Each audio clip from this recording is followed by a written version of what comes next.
నమస్కారం MM news కు స్వాగతం. ఈనాటి ముఖ్యాంశాలు చూద్దాం. ప్రశాంతంగా మొదటి రోజు మన్యం బంద్. స్పీకర్ అయ్యన్న పాత్రుడి వ్యాఖ్యలపై భగ్గుమన్న గిరిజన సంఘాలు. 170 చట్టంపై స్పష్టమైన ప్రకటన చేయాలని డిమాండ్.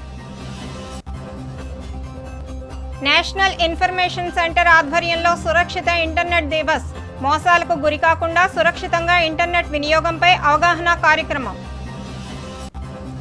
జొన్నాడ టోల్గేట్ ఏర్పాటు పట్ల ఆరంభంలో మిన్నంటిన నిరసనలు. మద్దతు పలికిన అధికార ప్రతిపక్షాలు.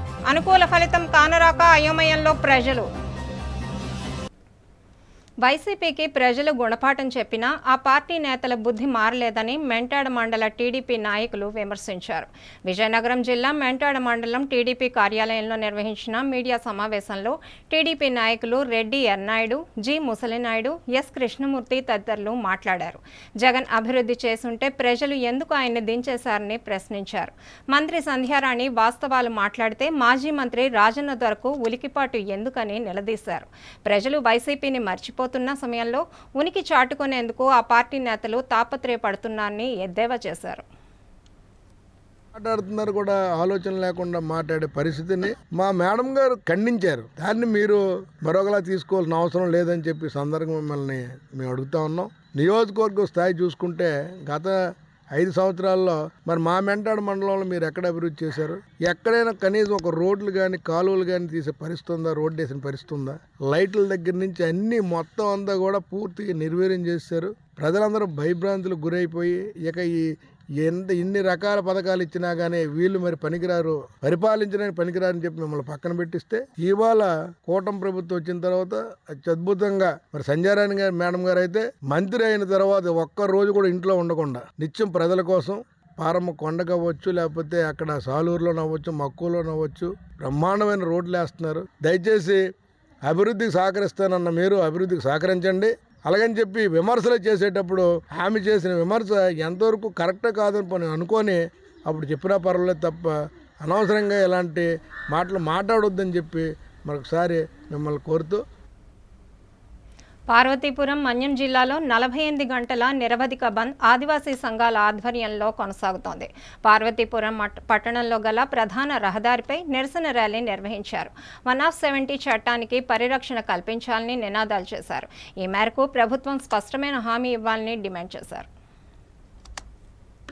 పర్యాటక రంగ అభివృద్ధి కోసం 1/70 చట్టాన్ని సవరించాలన్న స్పీకర్ అయ్యన్న పాత్రుడిపై చర్యలు తీసుకోవాలని డిమాండ్ చేస్తూ మంగళవారం ఆంధ్రప్రదేశ్ గిరిజన సంఘాల ఆధ్వర్యంలో 48 గంటల పాటు చేపట్టిన మన్యం బంద్ పార్వతీపురం మన్యం జిల్లాలో ప్రశాంతంగా జరుగుతుంది. బంద్ ప్రభావంతో జిల్లా కేంద్రంలో గల వ్యాపార వాణిజ్య సంస్థలు స్వచ్ఛందంగా మూతపడ్డాయి. బంద్ సందర్భంగా పట్నంలో నిరసన ర్యాలీ నిర్వహించారు. ప్రభుత్వ, ప్రైవేటు పాఠశాలను కూడా మూయించారు. బంద్ కు సిపిఎం పార్టీతో పాటు వైఎస్ఆర్ కాంగ్రెస్ పార్టీ, పలు ప్రజా సంఘాలు మద్దతు ప్రకటించాయి.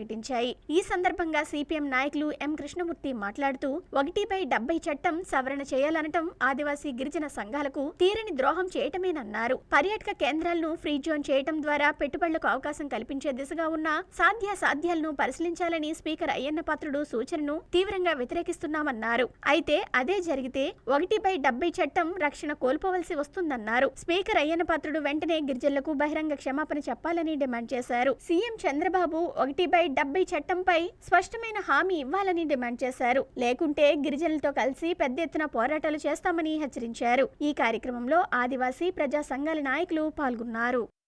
ఏజెన్సీలో అభివృద్ధికి 170 ఆటంకంగా ఉందని అసెంబ్లీ స్పీకర్ అయ్యన్న పాత్రుడు వ్యాఖ్యానించారు.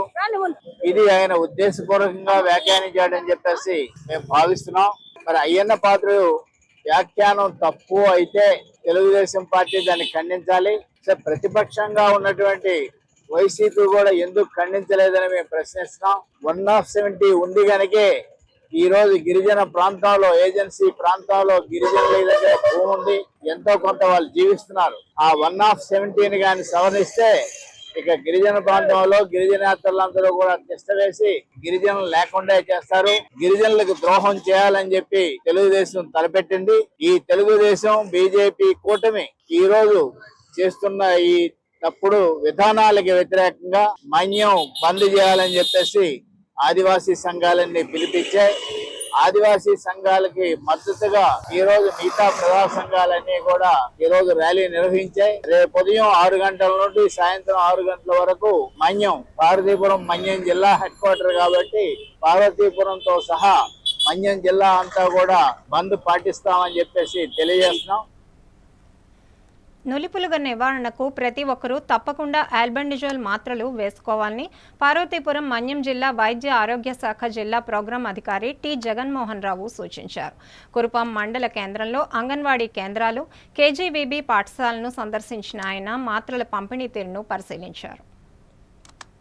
నులి పురుగుల నిర్మూలన కార్యక్రమాన్ని పార్వతీపురం మన్యం జిల్లా వైద్య ఆరోగ్య శాఖ జిల్లా ప్రోగ్రాం అధికారి డాక్టర్ టి జగన్మోహన్ రావు పరిశీలించారు. కురుపాంలో అంగన్వాడీ కేంద్రాలు, కేజీబీవీ పాఠశాలను తనిఖీ చేసి ఆల్బెండజోల్ మాత్రలు పంపిణీ జరుగుతున్న తీరును పరిశీలించారు. ఈ సందర్భంగా డాక్టర్ జగన్మోహన్ మాట్లాడుతూ పిల్లల్లో నులిపురుగుల సంక్రమణ నివారణకు డివార్మింగ్ డే కార్యక్రమం ద్వారా ఏడాది నుండి 19 ఏళ్ల వయసు వరకు ఉన్నవారికి ఆల్బెండజోల్ మాత్రలు పంపిణీ చేయడం జరుగుతోందన్నారు. నులిపురుగుల వల్ల పోషకాహార లోపం, రక్తహీనత, బరువు తగ్గడం, ఆకలి మందగించడం, కడుపు నొప్పి, వాంతులు, వికారం, నీరసం వంటి అనారోగ్య సమస్యలు ఎదుర్కొంటారన్నారు. ఎప్పటికప్పుడు చేతులు పరిశుభ్రంగా ఉంచుకోవడం, త్రాగునీరు, ఆహారం పరిశుభ్రంగా ఉంచడం, ఆరు బయటకు వెళ్లినప్పుడు చెప్పులు ధరించడం ద్వారా నులిపురుగుల సంక్రమణను తగ్గించవచ్చని తెలిపారు.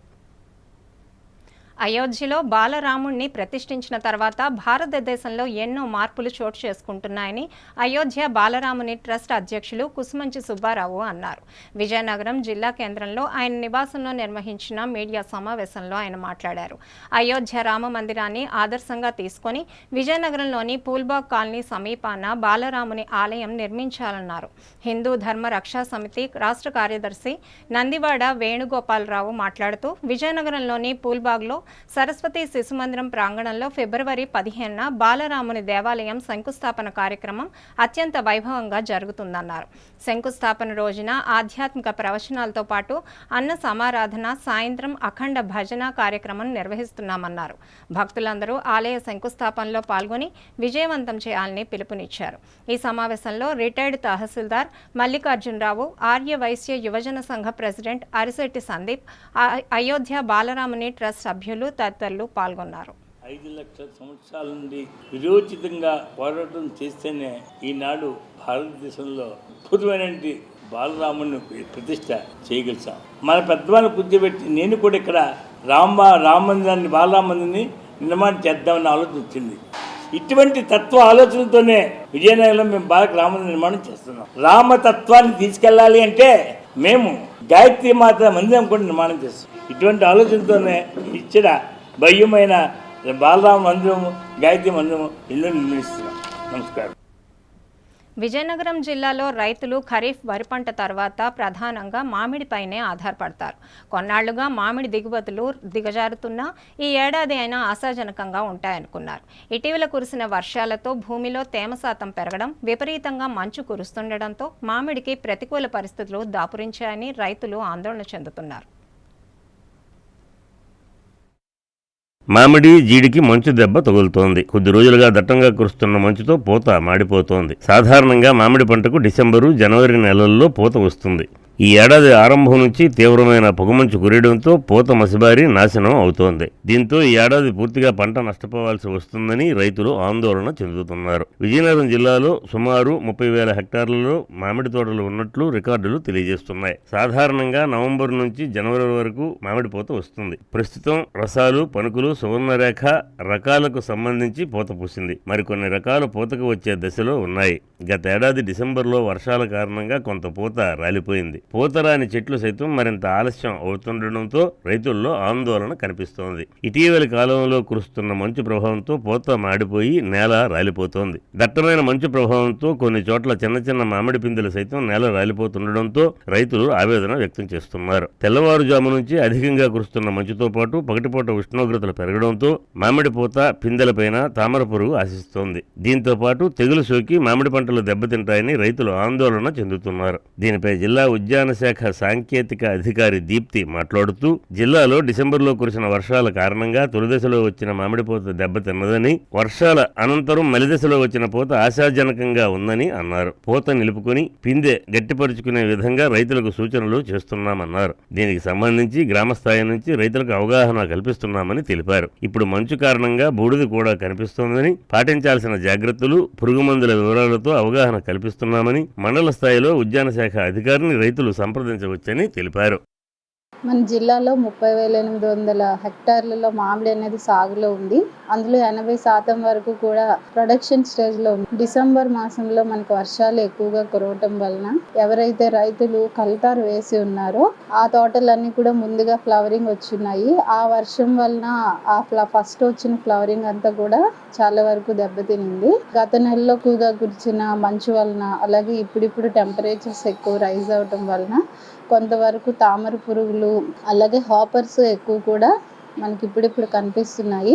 వీటి నివారణకు, అలాగే వీటికి ఏ రకమైన సస్యరక్షణ చర్యలు చేయటం ద్వారా పూతను కాపాడుకోవటానికి, పిందె శాతం ఎలా పెంచుకోవాలి అన్న విషయాలపై మనకి మండలాల వారీగా కూడా గత నెల రోజుల నుంచి కూడా మామిడి ఆధారిత గ్రామాలన్నింటిలో కూడా ఉద్యాన అధికారులు వారి RSK సిబ్బందితో రైతులకు అవగాహన కార్యక్రమాలను నిర్వహిస్తున్నారు. రైతులందరూ కూడా గమనించాల్సిన విషయం ఏంటంటే, మందులైతే పిచికారీ చేస్తున్నారు కానీ తగిన అడ్వైస్ అంటే మీ సంబంధిత రైతు సేవా కేంద్ర సిబ్బందిని కానీ ఉద్యాన అధికారులు కానీ సంప్రదించి వారు చెప్పిన మందులు అనేది వాడాల్సిందిగా కోరుతున్నాము. దీనివల్ల ఏంటంటే రైతులు కరెక్ట్ ప్రాబ్లంకి కరెక్ట్ మెడిసిన్ అనేది యూజ్ చేయగలుగుతారు. మీరు డైరెక్ట్గా షాప్స్ని అప్రోచ్ అవ్వటం వలన ఏంటంటే ఏ పురుగు ఉంది అనేది తెలియకపోవడం వల్ల రైతుకి ఆర్థిక భారం అనేది అధికంగా ఉంటుంది.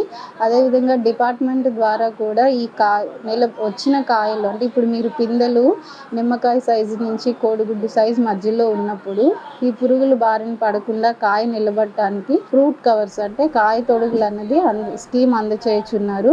మన జిల్లాలో 10,000 హెక్టార్లు అన్నది టార్గెట్ అనేది లక్ష్యంగా నిర్దేశించారు. హెక్టార్కి 10,000 వరకు రైతులకు సబ్సిడీ ఉంటుంది. సో ఈ అవకాశాన్ని వినియోగించుకోవాల్సిందిగా అందరినీ కోరుతున్నాము. అలాగే ఇతర సలహాలు సూచనల కోసం మీ మండల ఉద్యాన అధికారులని సంప్రదించగలరని తెలియజేస్తున్నాను. ప్రభుత్వాలు ఎన్ని మారుతున్నా ఎన్నికలలో ప్రజలకు ఇచ్చిన హామీలు మాత్రం నెరవేర్చడం లేదని సిపిఐ జిల్లా సహాయ కార్యదర్శి బుగత అశోక్ అన్నారు. విజయనగరం జిల్లా కేంద్రంలో గల అమర్ భవన్లో మంగళవారం నిర్వహించిన మీడియా సమావేశంలో ఆయన మాట్లాడారు. గత ఎన్నికల్లో పట్టణాల్లో ఉన్నవారికి 2 సెంట్లు, గ్రామాల్లో ఉన్నవారికి 3 సెంట్లు ఇళ్ల స్థలాలు మంజూరు చేస్తామని సీఎం చంద్రబాబు హామీ ఇచ్చారని గుర్తు చేశారు. ప్రభుత్వం ఏర్పడి 8 నెలలు కావస్తున్నా ఇప్పటి వరకు ఎలాంటి స్థలాలు ఇవ్వలేదన్నారు. ఇళ్ల స్థలాలు మంజూరు చేయాలని కోరుతూ ఫిబ్రవరి 15న తేదీన పోరుబాట నిర్వహిస్తామన్నారు. ప్రతి ఒక్కరి చేత అర్జీలు పెట్టించి ఇళ్ల స్థలాలు పొందే విధంగా ప్రభుత్వంపై ఒత్తిడి తీసుకొస్తామని చెప్పారు. ఈ సమావేశంలో సిపిఐ నాయకులు, కార్యకర్తలు పాల్గొన్నారు.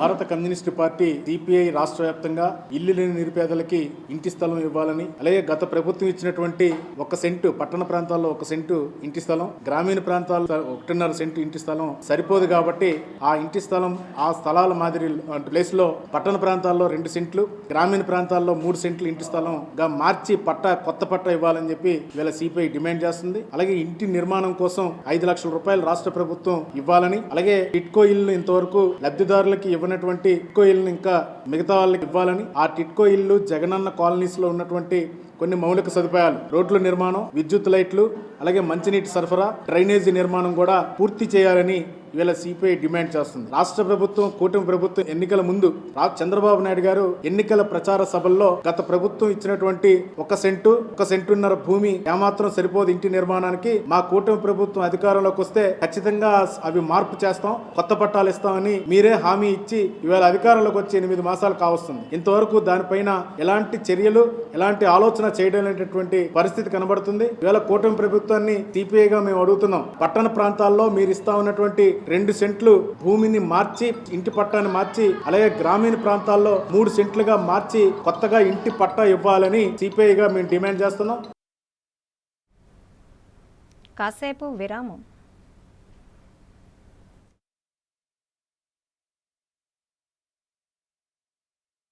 అందమంటేనే ఆడవాళ్లు, మరి మన ఆడవాళ్లకి మరింత అందం చేకూర్చేది బంగారం.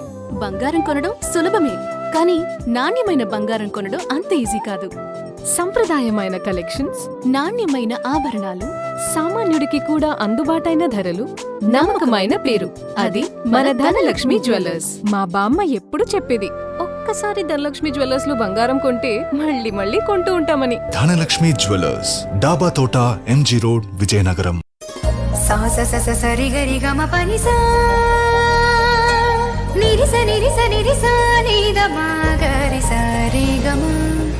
అమ్మాయికి తన సొగసే ఆనందం, మన మనసే దోచేనే తన అందం, అందానికి ప్రతిరూపం ఆభరణం, ఆభరణం అసలు రూపం Govinda jewelleries, Govinda jewelleries, Govinda jewelleries, Govinda jewelleries. సాంప్రదాయ స్వర్ణాభరణాలకు పుట్టినిల్లు మా Govinda jewelleries. Govinda jewelleries, MG road, Vizianagaram. Welcome back. విజయనగరంలోని కలెక్టరేట్ ఆడిటోరియంలో మంగళవారం సురక్షిత్ ఇంటర్నెట్ డే ఉత్సవాన్ని నిర్వహించారు. కేంద్ర ఎలక్ట్రానిక్స్ అండ్ ఇన్ఫర్మేటిక్స్ శాఖ ఆధ్వర్యంలో, నేషనల్ ఇన్ఫర్మేషన్ సెంటర్ ఆధ్వర్యంలో సురక్షితంగా ఇంటర్నెట్ వినియోగించుకోవడంపై అవగాహన కార్యక్రమం నిర్వహించారు. మోసాలకు, ఆర్థిక నష్టాలకు తావు లేకుండా ఇంటర్నెట్ వినియోగించుకునే విధానాలను వివరించారు. సురక్షిత ఇంటర్నెట్ దివస్ కార్యక్రమాన్ని విజయనగరంలోని కలెక్టరేట్ ఆడిటోరియంలో నిర్వహించారు. కేంద్ర ప్రభుత్వ ఎలక్ట్రానిక్స్ అండ్ ఇన్ఫర్మేటిక్స్ శాఖ సారథ్యంలో నేషనల్ ఇన్ఫర్మేషన్ సెంటర్ ఆధ్వర్యంలో జరిగిన ఈ కార్యక్రమంలో ఇంజనీరింగ్ కళాశాలల విద్యార్థులకు, సచివాలయ సిబ్బందికి సురక్షితంగా ఇంటర్నెట్ వాడుకునే విధానాన్ని వివరించారు. ఈ రోజుల్లో ఎదురవుతున్న సైబర్ నేరాలు, మోసాలు, ఆర్థిక నేరాలు తదితర అంశాలు, అవి జరగకుండా తీసుకోవాల్సిన జాగ్రత్తలు వివరించారు. ఓటీపీ, ఆధార్, పాన్, బ్యాంక్ అకౌంట్ల వివరాలు ఎవరికీ తెలియజేయరాదని సూచించారు. అనధికారిక ఆధార్ చెల్లింపులు చేయరాదని, కేవైసీ నవీకరణ పేరుతో వచ్చే లింకులను తెరవరాదని సూచించారు. సైబర్ మోసాలకు, ఆర్థిక నేరాలకు, ఆర్థిక మోసాలకు, ఇతర విషయాల్లో నష్టపోకుండా ఉండడానికి తీసుకోవాల్సిన జాగ్రత్తలు సూచించారు. ఈ సందర్భంగా డిస్ట్రిక్ట్ ఇన్ఫర్మేటిక్స్ ఆఫీసర్ నరేంద్ర మీడియాతో మాట్లాడుతూ, ప్రస్తుత రోజుల్లో ఇంటర్నెట్ ద్వారా పలు రకాలుగా మోసాలు జరుగుతున్నాయని, సురక్షిత ఇంటర్నెట్ దినోత్సవ సందర్భంగా మోసాలకు గురికాకుండా ఇంటర్నెట్ వాడుకునే విధానంపై తీసుకోవాల్సిన జాగ్రత్తలు వివరిస్తూ అవగాహన కల్పిస్తున్నామన్నారు. అలాగే గ్రామ స్థాయి నుంచి అన్ని వర్గాల వారికి సురక్షితంగా ఇంటర్నెట్ వినియోగించే విధానంపై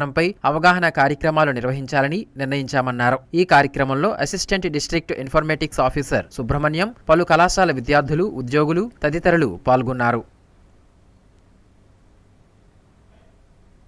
పెరుగుతున్న ధరల నేపథ్యంలో తమకు కనీసం పెన్షన్ 9,000 రూపాయలను ఇవ్వాలని all pensioners and retired persons association నాయకులు డిమాండ్ చేశారు.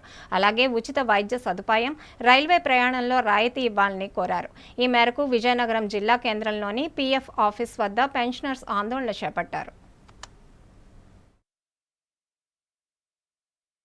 విజయనగరం జిల్లా కేంద్రంలోని మయూరి జంక్షన్ పీఎఫ్ ఆఫీస్ వద్ద all pensioners and retired persons association ఆధ్వర్యంలో పెన్షనర్స్ వివిధ సమస్యల పరిష్కారం కొరకు ధర్నా చేపట్టారు. ఈ సందర్భంగా ఏపీఆర్పీఏ కార్యదర్శి శంకర్రావు మాట్లాడుతూ, దేశం అభివృద్ధిలో కీలక పాత్ర పోషించినటువంటి శ్రమజీవుల కష్టాన్ని ప్రధాని మోదీ దోచుకుంటున్నారని అన్నారు. తమ సర్వీసులో 30 నుంచి 40 ఏళ్లు ఎంతో కష్టపడి దేశానికి సేవలు అందించినటువంటి వృద్ధులకు కనీస పెన్షన్ పెంచకుండా తీవ్ర అన్యాయం చేస్తున్నారని మండిపడ్డారు. ప్రతి 6 నెలలకు ధరలు పెరుగుతున్నా కూడా ఈపీఎఫ్ పెన్షన్దారులకు పెన్షన్ పెంచట్లేదని, కేంద్ర ప్రభుత్వమే వేసిన పార్లమెంట్ స్టాండింగ్ కమిటీ పెన్షన్దారులకు పెన్షన్ పెంచాలని నివేదిక ఇచ్చినా కూడా మోదీ నిమ్మకు నీరెత్తినట్లు వ్యవహరిస్తున్నారన్నారు. దేశవ్యాప్తంగా పెన్షన్దారుల సమస్యలపై ఢిల్లీ జంతర్ మంతర్ వద్ద జరుగుతున్న ధర్నాకు పూర్తి మద్దతిస్తున్నామని ప్రకటించారు. పెన్షన్దారులకు కనీస పెన్షన్ 9,000 రూపాయలు ఇవ్వాలని, ఉచిత వైద్య సదుపాయం కల్పించడంతో పాటు రైల్వే ప్రయాణంలో రాయితీ ఇవ్వాలని డిమాండ్ చేశారు. పెన్షన్లపై మోదీ ప్రభుత్వం మొండి వైఖరి వదలని పక్షంలో తమ ఆందోళనలు మరింత ఉధృతం చేస్తామని హెచ్చరించారు. ఈ కార్యక్రమంలో ఏపీఆర్పీఏ సభ్యులు, పెన్షన్దారులు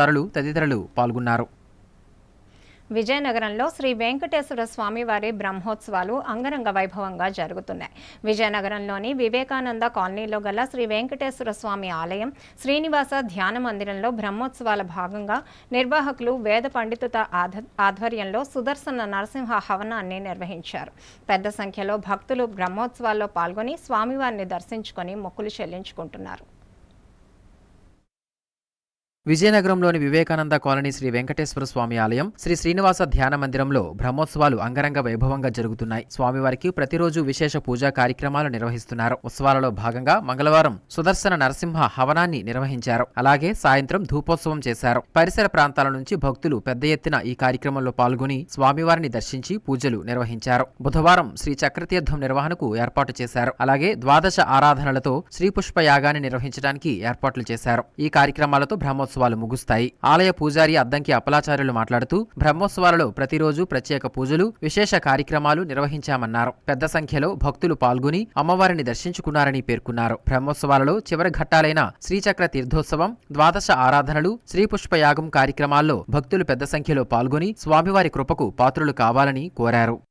శ్రీ వెంకటేశ్వర స్వామి వారి యొక్క బ్రహ్మోత్సవాల్లో ప్రతిరోజు ఒక్కొక్క విశేషం, ఒక్కొక్క ఉత్సవాన్ని మనం వెంకటేశ్వర స్వామి వారికి సమర్పించడం జరుగుతుంది. రేపు ఉదయం నాడు మనమంతా కూడా స్వామితో కలిసి చక్కెర పెరుమాళ్లతో సహా స్వామితో సహా స్నానాన్ని ఆచరించి స్వామికి అభిషేకించినటువంటి పవిత్ర జలాల్ని మనందరం కూడా ధారణ చేసేటువంటి ఒక గొప్ప ఉత్సవం రేపు ఉదయం. ఫలితాన్ని పొందగోరేటువంటి భక్తులందరూ కూడా ఈనాటి నుండి ఎటువంటి కార్యక్రమానికి కూడా మన ఆలయంలో జరిగే కార్యక్రమాలకి ఎవరూ కూడా మిస్ అవ్వకుండా అందరూ కూడా హాజరయ్యి చక్కగా పరమాత్మ అనుగ్రహాన్ని మీ అందరూ కూడా పొందాలని కోరుకుంటూ విజయనగరం జిల్లాలో అనుమానాస్పద స్థితిలో మృతి చెందాడు.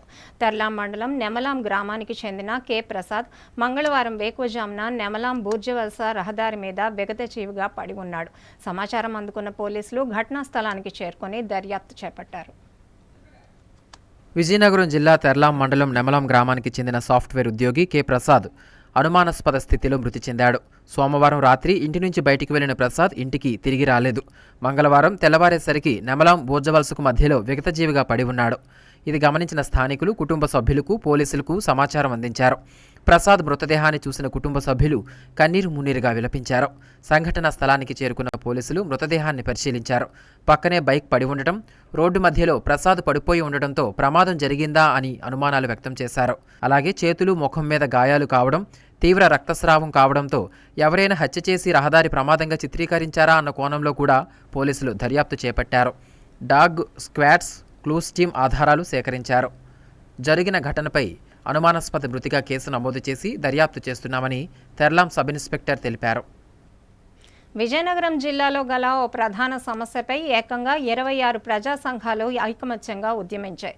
సమస్య పరిష్కారం అయ్యే వరకు పోరాటాన్ని ఆపేది లేదంటూ ఉద్యమాన్ని తీవ్రతరం చేశారు. ఈ పోరాటానికి ప్రతిపక్ష వైఎస్ఆర్ కాంగ్రెస్ పార్టీ నాయకులతో పాటు అధికార పార్టీ నాయకులు సైతం మద్దతు పలికారు. ఇది జరిగి 6 నెలలు గడిచినా సమస్యను గాలి కొదిలేశారు. దీంతో అంతన్నారు ఇంతన్నారు చివరికి వదిలేశారంటూ చర్చలు నడుస్తున్నాయి. విజయనగరం విశాఖపట్నం మార్గ మధ్యలోని జొన్నాడదరి టోల్గేట్ ఏర్పాటుపై వ్యతిరేకత తీవ్ర రూపం దాల్చిందన్న సంకేతాలిచ్చిన అధికార ప్రతిపక్ష పార్టీల నేతలు, ప్రజా సంఘాల ప్రతినిధులు అంతలోనే అబ్బే ఏమీ లేదన్నట్లు తేల్చేశారు. టోల్గేట్ ఏర్పాటుపై అన్ని వర్గాల ప్రజల అభ్యంతరాలు వ్యక్తమవుతున్న నేపథ్యంలో రాష్ట్ర మంత్రి కొండపల్లి శ్రీనివాస్ సీరియస్గా పరిగణించి టోల్గేట్ను వేరే చోటుకు తరలించాలని కేంద్ర మంత్రి నితిన్ గడ్కరీకి అప్పట్లో లేఖ రాసిన విషయం తెలిసిందే.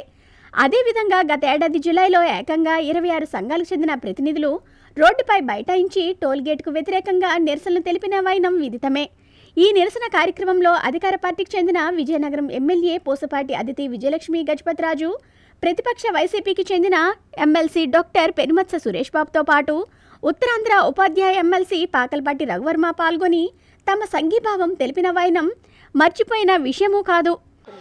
భారతదేశంలో బీజేపీ రెండోసారి అధికారంలోకి వచ్చాక మొత్తం అన్ని హైవేల్ని టోల్గేట్లు పెట్టి ప్రజల మీద వేల కోట్ల రూపాయలు భారాలు వేస్తుంది. ఈ రోడ్లన్నీ బీజేపీ అనుకూలమైన కాంట్రాక్టర్లకి పెద్ద ఎత్తున వేల కోట్లు గుమ్మరించి ఇవ్వడం, ఒకవైపున ప్రభుత్వ సొమ్ము తినడం, రెండో వైపున ప్రజల మీద భారాలు వేసి టోల్గేట్ల రూపంలో వేల కోట్లు వసూలు చేసుకోవడం అనేది జరుగుతూ ఉంది. విజయనగరం జిల్లాని నలుపక్కల ముట్ట చేశారు. ఒకవైపు మానాపురం ధర కొత్తగా తయారవుతుంది టోల్గేటు, ఇప్పటికే తయారైంది ఆల్రెడీ ఎస్కోట్ ధర టోల్గేటు, ఇప్పుడు ఆల్రెడీ అమలు జరుగుతున్నది చెల్లూరు దగ్గర టోల్గేటు. ఇప్పుడు చెల్లూరు దగ్గర టోల్గేట్లో వెళ్ళొస్తే 65 రూపాయలు, ఇటు నుంచి 65, అటు నుంచి 65. అంటే ఒక మనిషి 130 రూపాయలు కట్టుకొని ఈరోజు కారు మీద వెళ్ళాలి. కారు కాదు, కేవలంగా బస్సుకి వెళ్దామంటే గతంలో 70 రూపాయలు ఉన్నది, ఇప్పుడు 100, 110 రూపాయలు బస్ ఛార్జ్ వసూలు చేస్తున్నారు. అంటే ప్రతి మనిషి మీద 20, 30 టోల్ గేట్ కింద వసూలు చేస్తూ ఉన్నారు. ఆ రకంగా భారీ ఎత్తున ప్రజల మీద భారాలు పడ్డాయి. ఇప్పుడు పెట్టుబడిదారులు తెలివైన వాళ్ళు, అందుకని ఇప్పుడు ఏం చేశారంటే విజయనగరం నుంచి పార్వతీపురం వెళ్ళినా, విజయనగరం నుంచి విశాఖపట్నం వెళ్ళినా, విజయనగరం నుంచి ఎస్కోట్ వెళ్ళినా, ఎక్కడికి వెళ్ళినా టోల్ గేటే. మరీ ముఖ్యంగా తన నియోజకవర్గంలోని వారే అధికంగా ఇబ్బంది పడుతున్న గత నేపథ్యాన్ని గమనించిన విజయనగరం ఎమ్మెల్యే అదితి విజయలక్ష్మి గజపతిరాజు టోల్గేట్ ఏర్పాటుకు వ్యతిరేకంగా పోరాటానికి సై అంటూ స్వాగతించిన పరిస్థితి అందరికీ తెలిసిందే. విజయనగరం పౌరవేదిక అధ్యక్షుడు బీశెట్టి బాబ్జీ ఆది నుంచే టోల్గేట్ ఏర్పాటుపై తీవ్ర అభ్యంతరం వ్యక్తం చేస్తున్నప్పటికీ ఇటీవల విషయాన్ని పూర్తిగా గాలికి వదిలేశారంటూ పలువురు చర్చించుకుంటున్నారు. జొన్నాడ టోల్గేట్ చాలా భయంకరమైనటువంటి పరిస్థితిలో కొనసాగుతుంది. ఆ టోల్గేట్ పెట్టడం చాలా అక్రమం. ఒరిజినల్గా చెల్లూరు దగ్గర నుంచి మనకు బైపాస్ కొత్తగా రోడ్డు వేశారు గొట్లాం వరకు. దానికి టోల్ ట్యాక్స్ తీసుకోవడం కోసం గవర్నమెంట్ పర్మిషన్ ఇస్తే మన పెద్దల్ని ప్రసన్నం చేసుకొని వాడు ఏం చేశాడంటే డబ్బులు రావని చెప్పి జొన్నాడ దగ్గర పెట్టారు. అది జొన్నాడ దగ్గర టోల్గేట్ పెట్టడాన్ని విజయనగరం జిల్లా పౌరవేదిక తరపు నుంచి ప్రజా సంఘాలు, రాజకీయ పార్టీలు అన్నీ పిలిచి మేము పెద్ద ఆందోళన చేసాం. సాక్షాత్తు మంత్రి గారి దృష్టికి తీసుకెళ్ళాం. మంత్రి గారు ఒక లేఖ రాశారు, కలెక్టర్ గారు దానిపైన చర్య తీసుకుంటా ఉన్నారు. స్థానిక శాసనసభ్యురాలు వచ్చారు, 2 ఎమ్మెల్సీలు వచ్చారు. కానీ తర్వాత ఈ రాజకీయ నాయకులందరూ కలిసి సైడ్ అయిపోయారు. మేము అయినప్పటికీ అప్పటి నుంచి ఇప్పటి వరకు దీనిపైన పోరాటం చేస్తున్నాం. నేను కలెక్టర్ గారికి రిప్రజెంట్ చేశాను, సార్ అక్రమంగా కలెక్ట్ చేస్తున్నారని. 2-3 రకాలైనటువంటి తప్పులు చేస్తున్నారు. ఒకటి, మనం డబ్బులు ఇచ్చినటువంటి టోల్గేట్ దగ్గర మౌలిక సదుపాయాలు ఉండాలి. అంటే మంచి గార్డెనింగ్ ఉండాలి, 4-5 కిలోమీటర్ల మంచి వాతావరణంలో రోడ్లు ఉండాలి, అలాగే మంచి విద్యుత్ దీపాలు ఉండాలి, తాగడానికి మంచినీళ్ళు ఉండాలి, అక్కడే ఎమర్జెన్సీ కోసం ఒక అంబులెన్స్ ఉండాలి. ఇవేమీ ఉండవు. కానీ డబ్బులు 1-2 సార్లు కలెక్ట్ చేసుకుంటున్నారు. మన పెద్దలకు అందరూ చలామణి అయిపోతారు. ఎందుకంటే ఎమ్మెల్యేలు, మాజీ ఎమ్మెల్యేలు, జిల్లా అధికారులకి ఇబ్బంది లేదు, వాళ్ళకి కావాల్సినటువంటి స్టిక్కర్లు ఉంటాయి, టోకెన్లు ఇస్తారు. కానీ సామాన్యుల పరిస్థితి ఏంటి? కాబట్టి మేము ఇప్పటికైనా పట్టించుకోమని కోరుతున్నాం. జిల్లా కలెక్టర్ గారికి నేను మళ్ళీ గుర్తు చేశాను, మళ్ళీ మంత్రి గారిని అడుగుతున్నాను, ఎమ్మెల్యే గారిని అడుగుతున్నాను. ప్రజలు పట్టించుకోవాలి. పట్టించుకొని ఆ టోల్గేట్ దగ్గర పెద్ద ఎత్తున ప్రజల ఆందోళన చేస్తాను. కానీ సాధ్యం కాదు. వైఎస్ఆర్ పార్టీ నుంచి అక్కడ మాట్లాడరు, తెలుగుదేశం వాళ్ళు వీళ్ళు మాట్లాడరు. మరి ఎవరు మాట్లాడతారు? మాట్లాడితే ఎవరి గొంతు బలంగా ఉంటుంది? దయచేసి పట్టించుకోమన్నా. జిల్లా పరిషత్ చైర్మన్ గారి దృష్టికి తీసుకెళ్తే ఆయన జిల్లా పరిషత్ సమావేశంలో ఆయన తీర్మానం రాయించారు, మంత్రి గారు లేఖ రాశారు, కలెక్టర్ గారు పిలుపునిచ్చారు. మా ఎమ్మెల్యే గారు ఏమని లేదు ఇది చాలా అన్యాయం అన్నారు. ఎవరికి అనిపించలేదు. కాబట్టి ప్రజలు పట్టించుకోమని జిల్లా పౌరవేదిక అధ్యక్షుడిగా నేను కోరుకుంటున్నాను. జిల్లా కలెక్టర్ డాక్టర్ బిఆర్ అంబేద్కర్ సైతం బాధ్యులైన అధికారులతో గతంలోనే ప్రత్యేక సమావేశం నిర్వహించి పరిస్థితులపై ఆరా తీశారు. ఆ మేరకు ఎన్హెచ్ అధికారులతో సమగ్ర నివేదికను తెప్పించుకున్నారు. అదే సమయంలో జిల్లా పరిషత్ చైర్మన్ మధ్య శ్రీనివాసరావు కూడా టోల్గేట్ వసూళ్లపై తనకు ఫిర్యాదులు వచ్చిన విషయాన్ని జిల్లా పరిషత్ సర్వసభ్య సమావేశం వేదికగా ప్రస్తావించడమే కాకుండా దానిని తరలించేలా చర్యలు తీసుకోవాలని మంత్రుల దృష్టిలో కూడా పెట్టారు. విజయనగరం జిల్లా జొన్నాడ దగ్గర టోల్గేట్ నిర్మాణం చేస్తున్నప్పుడే అన్ని రాజకీయ పార్టీల నుంచి సిపిఐగా, అలాగే ఏఐటీసీగా, ప్రజా సంఘాలుగా టోల్గేట్ ఇక్కడ ఉన్నటువంటి పరిస్థితుల్లో టోల్గేట్ అవసరం లేదని దాన్ని వ్యతిరేకించాం. దాని మీద ఉద్యమ కార్యాచరణ చేపడుతూ తర్వాత అన్ని రాజకీయ పార్టీలు, ప్రతిపక్ష పార్టీలతో అధికార పార్టీ కూటమి ప్రభుత్వం అధికారంలోకి వచ్చిన తర్వాత అధికార పార్టీ నాయకులు, ప్రజాప్రతినిధులతో కలిపి ఎమ్మెల్యే గారు, మినిస్టర్ గారు కూడా వచ్చి అక్కడ రాస్తారోకో చేస్తే టోల్గేట్ దగ్గర ధర్నా చేయడం జరిగింది. ధర్నా చేసినప్పుడు మినిస్టర్ గారు కానీ, స్థానిక ఎమ్మెల్యే గారు కానీ ఒక హామీ ఇచ్చారు. ఏంటో హామీ అంటే, టోల్గేట్ ఇక్కడ అవసరం లేదు, టోల్గేట్ని మేము పూర్తిగా దీనికి సంబంధించి తీయిస్తాము, అలాగే ఔటర్ రింగ్ రోడ్ ఎక్కడ ఏదైతే ఉందో ఔటర్ రింగ్ రోడ్ ప్రాంతంలో టోల్గేట్ పెడతామని చెప్పేసి ఒక హామీ ఇచ్చారు. హామీ ఇచ్చి నెలలు గడుస్తుంది, ఇంతవరకు దానికి సంబంధించి ఎటువంటి ప్రతిపాదన కానీ ఆ మాట ముందుకు వెళ్ళే పరిస్థితి లేదు. విషయాన్ని సీరియస్గా పరిగణించిన మంత్రి కొండపల్లి శ్రీనివాసరావు కేంద్ర ఉపరితల రవాణా, జాతీయ రహదారుల శాఖ మంత్రి నితిన్ గడ్కరీకి లేఖ రాసిన క్రమం, టోల్గేట్ను బైపాస్ రోడ్లోకి మార్చాల్సిన పరిస్థితులను కూడా ఆ లేఖలో వివరించిన పరిస్థితి అందరికీ తెలిసిందే. ఈ టోల్గేట్ వల్ల ప్రజలు ఇబ్బంది పడుతున్నారు, వాహనదారులకు పెనుభారంగా మారిందని పేర్కొన్నారు. టోల్గేట్ ఏర్పాటు చేసే ముందు తీసుకోవాల్సిన చర్యలను చేపట్టలేదని, నిబంధనలను పాటించలేదని పేర్కొన్నారు. రాయ్పూర్ విశాఖపట్నం జాతీయ రహదారిపై మోదవలస నుంచి గొట్లం వరకు రోడ్డును విస్తరించి 4 లైన్ల రహదారిగా నిర్మాణం పూర్తి చేసి ఏనాడో వినియోగంలోకి తెచ్చారని తెలిపారు. ఇప్పుడు ఈ రోడ్డుపై కొత్తగా టోల్ ప్లాజాను ఏర్పాటు చేయటం నిబంధనలకు విరుద్ధమని పేర్కొన్నారు. సామాన్య ప్రజలు తీవ్రంగా ఇబ్బంది పడుతున్న ఈ టోల్ ప్లాజాను కొత్తగా నిర్మించిన విజయనగరం బైపాస్ రోడ్లోకి తరలించాలని మంత్రి కొండపల్లి కోరారన్న అంశంగా పెద్ద ఎత్తున ప్రచారం కూడా సాగింది. అయితే అదంతా గతమని చెప్పుకోవాల్సిన పరిస్థితి ఇప్పుడు చర్చనీయాంశమైంది. వైజాగ్ నుంచి వచ్చేవారికి కానీ, చుట్టుపక్కల వచ్చే విజయనగరం వచ్చేవారికి కానీ, అలాగే విజయనగరం నుంచి పై ఊళ్ళు వెళ్ళే వాళ్ళకి, వైజాగ్ వెళ్ళే వాళ్ళకి ఎక్కువ మనం ఫ్రీక్వెంట్గా విజయనగరం నుంచి వైజాగ్ మనం తిరుగుతుంటాం. దానికి ఈ టోల్ గేట్ వల్ల చాలా అందరూ ఇబ్బంది పడే పరిస్థితి కనబడుతుంది. అలాగే వ్యాపార విషయంకి వచ్చేసాకే ఈ చుట్టుపక్కల గ్రామాలు మనకి ఏవైతే అటువైపు నుంచి ఉన్నాయో వాళ్ళందరూ కూడా విజయనగరంలో ఈ హోల్సేల్ వ్యాపారం కానీ తక్కిన వ్యాపారం కోసం ఇక్కడికి కొనుక్కోవడానికి వచ్చేవారు. ఈ టోల్ గేట్ వల్ల ప్రతి ఒక్కరికి ఇబ్బందికరంగా ఉండడం, అలాగే ఇక్కడ మా వ్యాపారస్తులు కూడా అది పెట్టడం వల్ల కొంతవరకు వ్యాపారం తగ్గిందని చెప్పడం జరుగుతుంది. దీని మీద మేము దీని మీద 2-3 సార్లు అక్కడికి వెళ్ళి ధర్నా చేయడం, అలాగే అధికారులను కానీ ఇటు ఎమ్మెల్యే గారిని మంత్రి గారికి కూడా విన్నపం చేసుకున్నాము. కానీ ఇంకా తగు చర్యలు అయితే ప్రస్తుతానికి ఏమీ తీసుకోలేదు. అసలు ఆందోళన ఎందుకు అటకెక్కిపోయింది? ఆమాద్యులు, ఇతర ప్రజాప్రతినిధులు, ప్రజా సంఘాలు ఎందుకు మిన్నకుండిపోయాయి అన్న అంశమే ఇప్పుడు చర్చనీయాంశమైంది. విజయనగరం జిల్లా రాజా మండలం కొత్తపేట జంక్షన్ వద్ద బైక్ బీభత్సం సృష్టించింది. బైక్ అదుపు తప్పి రహదారి పక్కన గల పాన్ షాప్లోకి దూసుకుపోయింది. ఈ ఘటనలో షాపు యజమాని అక్కడికక్కడే మృతి చెందారు. రాజాం పోలీసులు కేసు నమోదు చేసి దర్యాప్తు చేస్తున్నారు.